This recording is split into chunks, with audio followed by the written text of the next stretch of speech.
और अब हम रुक करते हैं अगली खबर का। विवादित बयानों के लिए मशहूर बीजेपी सांसद साक्षी महाराज भी कब्रिस्तान और शमशान विवाद में अब कूद पड़े हैं। उन्होंने प्रधानमंत्री नरेंद्र मोदी के कब्रिस्तान और शमशान पर दिए उस बयान पर असहमति जताई जिसमें उन्होंने कब्रिस्तान और शमशान दोनों बनाने की बात कही थी। साक्षी महाराज कह रहे हैं कि मैं प्रधानमंत्री की बात से सहमत नहीं हूं। साक्षी महाराज ने कहा कब्रिस्तान बनना ही नहीं चाहिए।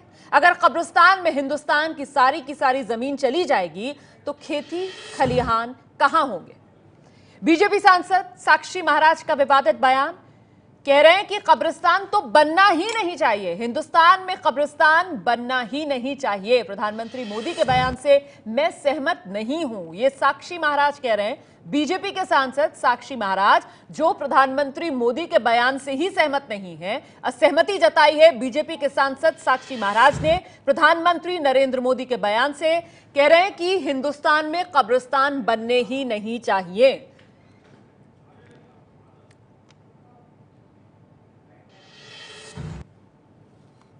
मोदी जी ने चुनाव प्रचार के दिन महाराज जी एक बात और कही थी कि शमशान और कब्रिस्तान में कोई भेदभाव नहीं किया जाना चाहिए। इसको भी विपक्षी दलों ने ध्रुवीकरण का मुद्दा बनाया। देखिए, मैं मोदी जी के इस वचन से सहमत नहीं हूं।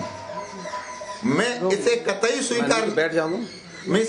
स्वीकार नहीं करता कि कब्रिस्तान और शमशान बराबर में बनना चाहिए। कब्रिस्तान बनना ही नहीं चाहिए। अगर कब्रिस्तानों में हिंदुस्तान की सारी जमीन चली जाएगी तो खेती कहां होगी, खलिहान कहां होंगे।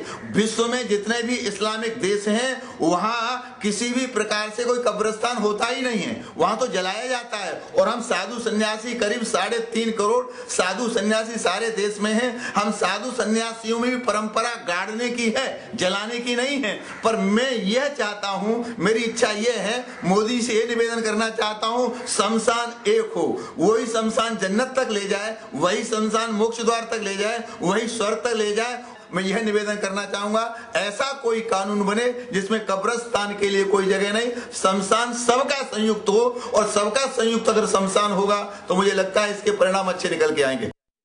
मोदी जी ने कहा है कि यदि कब्रिस्तान बने तो उसके बराबर में शमशान भी बने। यह मोदी जी का बयान है।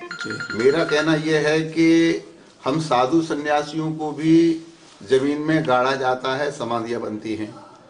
हिंदुस्तान में मुसलमान को भी कब्र में दफनाया जाता है, परंतु मुस्लिम कंट्रीज में कहीं भी दफनाने की परंपरा नहीं है, जलाने की परंपरा है।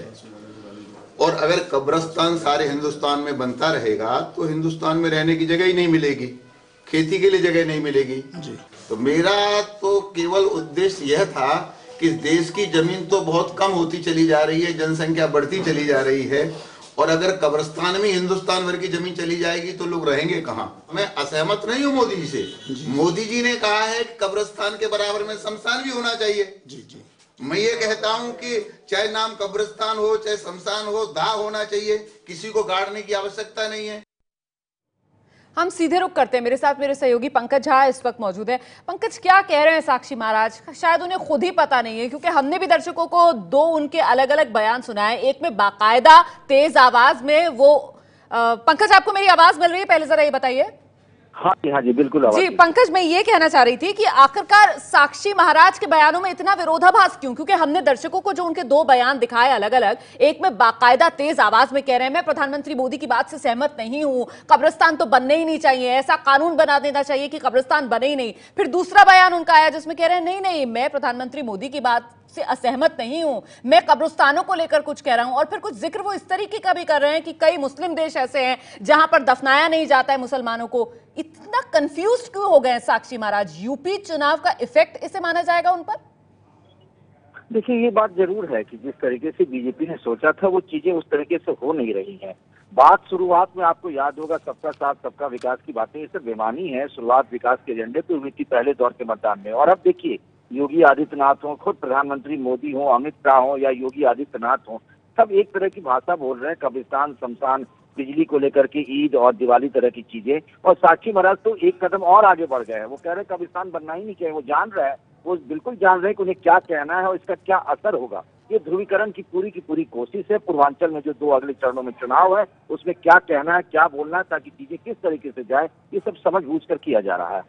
जी, तो आप कह रहे हैं कि बाकायदा ये एक प्लान का हिस्सा है, क्योंकि अब 2 चरण का चुनाव उत्तर प्रदेश में बाकी है और उसे लेकर एक तरीके से ये आखिरी जोर जो लगाया जा रहा है पार्टी के कुछ नेताओं की तरफ से, और उसमें कोई कोर कसर वो नहीं छोड़ने देना चाहते हैं। मतलब ध्रुवीकरण के इर्द गिर्द अब आखिरी 2 चरण का उत्तर प्रदेश का चुनाव घूमता हुआ नजर आ रहा है।